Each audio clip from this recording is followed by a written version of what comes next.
back. We got IP7 in the building. What's up, young blood? What's going on? It's all good. Guess we might, just hop straight into it. Right. Okay. You want to go ahead and tell them how old you are, I'm about to turn 50 on March 1st. Okay, about to turn 50? Right. All right. Where you from? From Richmond, Virginia, the 804. Okay, you on the east side? I'm on that East Coast, you know what I mean? Okay. Would you when you were growing up, what would you like to do? You know what I'm saying? What was you getting into? Well, for me, like, growing up, man, I grew up in a house with my mom, my dad, and three big brothers. I'm the youngest. Right. So you're young. Yeah. I did well in school, exceptionally well in school. Up until high school. When I got in high school, I began to dibble and dabble in a lot of different things, you know what I'm saying? I was getting exposed to more things. We was as we grew up, we was sheltered a lot. But when I got in high school, became a teenager, you know what I'm saying, we was exposed to a lot of more things, and we went to school we from the South Side. But me and my brother Self, we're a year apart, we would bus from the South Side to the West, to the East End. We went to the East End. We went to the East End. We went to East End Middle School, Mosby Middle School, and we was from the South Side, so we made a lot of different contacts and connections and relationships, you know what I'm saying, all across the city. Okay, so it sounds like you guys all over G. We was all over Richmond, yeah, definitely. Okay. Growing up, was it any things you had to do yourself? Well, really, just a little background on what you and your brothers had to go through, at a little young age. Well, that's a good question. At a young age, man, like especially coming up through elementary school, my family, when we went to school, my mom was make sure we was neat and clean. Right. You know what I mean? But neat and clean wasn't really the thing. It was, we didn't really have the fashionable things, you know what I'm saying? Probably had about 3 or 4 outfits that we recycled throughout the week, you know what I'm saying? I remember at one point, the girls, they used to always know what I'm going to wear on what day or whatever, you know what I mean? And so I used to go through a lot of things like that, I was smart and so they would kind of tease me a little bit, you know what I mean? And tease you a little bit. Yeah, I didn't like it much, you know what I'm saying? I never went home and said anything, but it was just, it was always something about your clothes, you know what I'm saying? Or you won't doing this, or you won't doing that, you know what I mean? But like I said, I grew up with my mom and my dad, both in the same household, we went probably through the same struggles a lot of families did back in the late 70s, early 80s, you know what I'm saying? Right. You, not only you don't have a buzz though, but, you ever been in jail? I've been to prison. I've been to prison? How long? I had a 5-year stint in prison. 5 years? Yeah. New Jersey State Penitentiary. New Jersey State.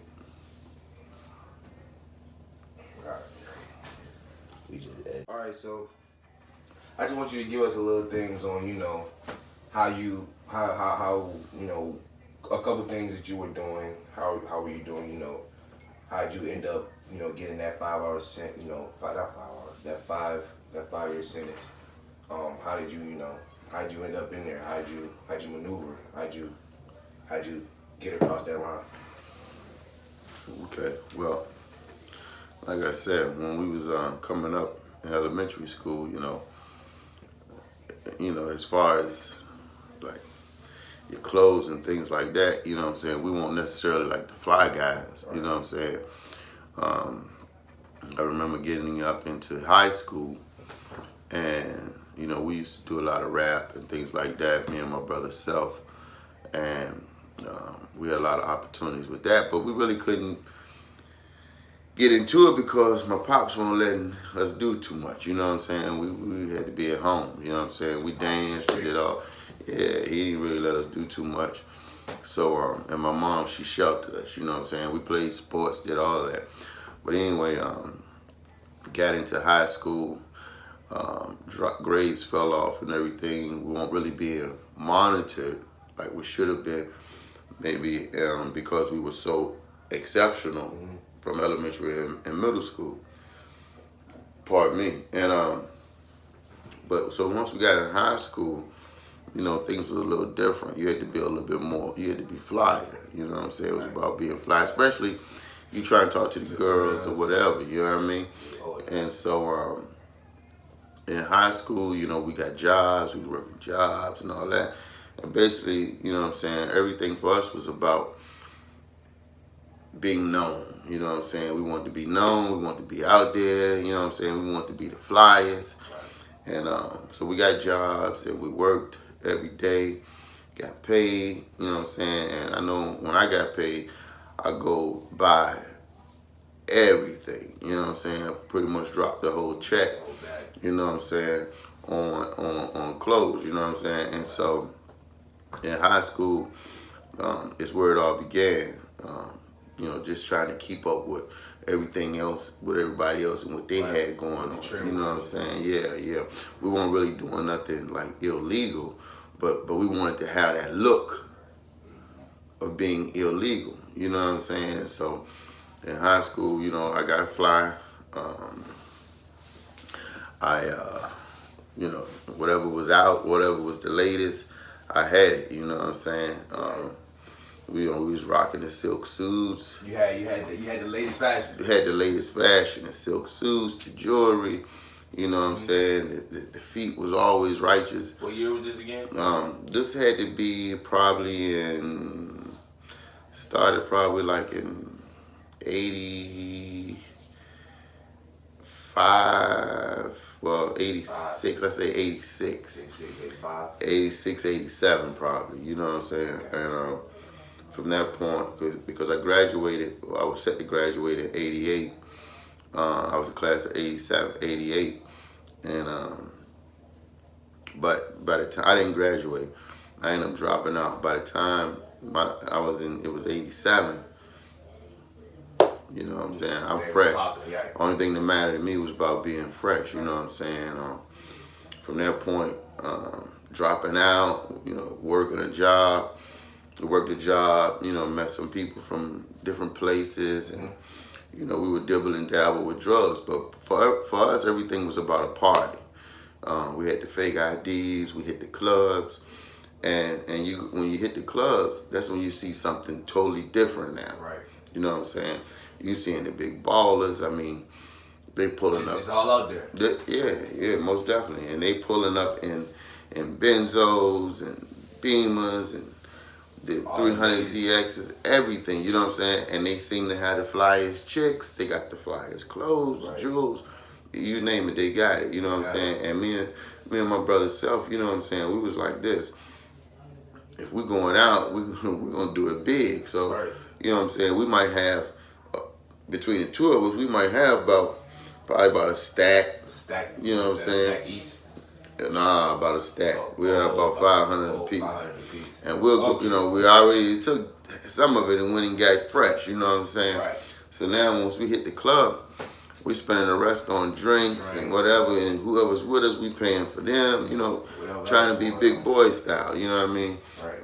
But when that next day come, we be broke, you know what I'm saying? So, you know, you limited to just going, you know, getting a 12 pack, a case of beer or something, you know what I mean? But we would try to, you know, cocaine, powder coke was big, you know, at that time. So we would go, we would probably go get us like an 8-ball thing, and we get ready to start selling, you know what I'm saying? Because some of the chicks at the job we work at, you know, they might sniff or whatever. So we would sell a little bit, we would use a little bit, you know what I'm saying? We never really made no money from it, you know what I'm saying? At the most, we would break even. And we probably didn't even break even most of the time, you know what I'm saying? So, we just wanted to look, you know what I'm saying? We just wanted to be, you know, like what we were seeing. Right. You know what I'm saying? So you said y'all, we were talking about your jobs and, you know, how you get your paycheck. You know, you were blowing your first job and stuff. When did you get your first job? Man, when I got my first job, I guess I was probably 15.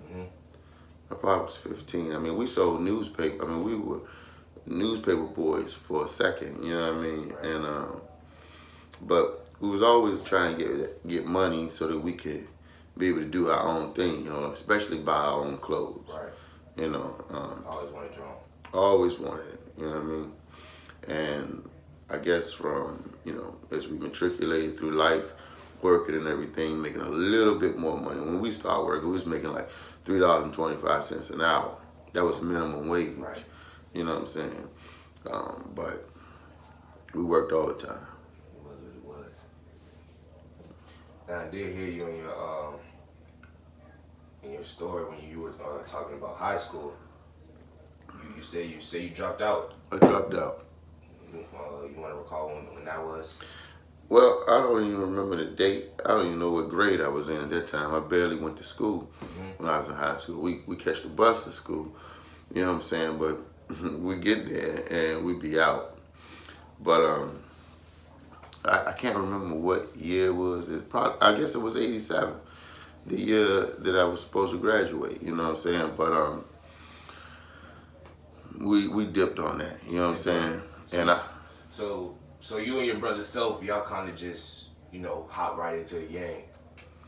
Well, what happened was my brother Self dropped out the year before me. So I was left in high school by myself. And, you know what I'm saying? So I kind of like did it myself, you know what I'm saying? Right. And I dropped out. I went to a technical school. But that didn't work out, and from that point, I just went on to just start working full time. In the process of that, I met some guys. They was from Jamaica, Queens. It was in the Shower Posse, and I met them, and we hit it off real good. And, you know what I'm saying? I was real cool with them. And, Right. matter of fact, I was going to the prom with this chick that was in school, Right. and they paid for the tux and all that type of stuff, and hit me with a little package. Matter of fact, at this time I was in school. I hadn't dropped out.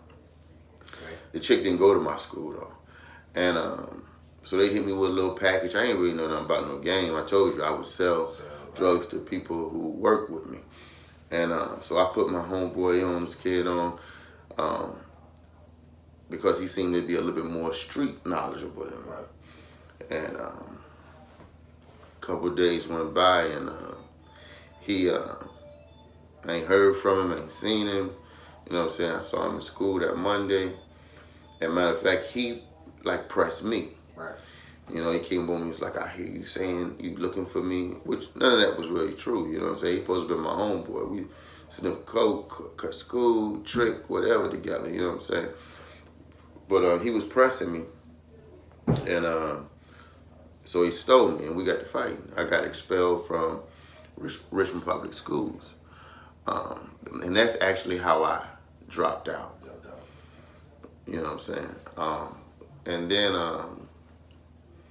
you know what I'm saying? So I had to deal with them on that side. I mean, it wasn't even nothing, but I think they gave me 7 grams. 7 grams of powder, about $250, you know what I'm saying? And I went to them, you know what I mean? And I told them what the deal was and all that, and I mean, it was cool. They let it go, and they just ain't hit me off with nothing else. They just hit you off with nothing else. So you met some dudes down in Queens, Jamaica. Well, they was here. They was in Virginia. Okay. They was in Richmond. I met them here. So that's how that came, you know. Just Yeah. It was part of the Shower Posse, which at the time I didn't know the gravity of the guys I was dealing with. Right. You know what I'm saying? But yeah, that was the first time I got hit with a package that didn't turn out well at all.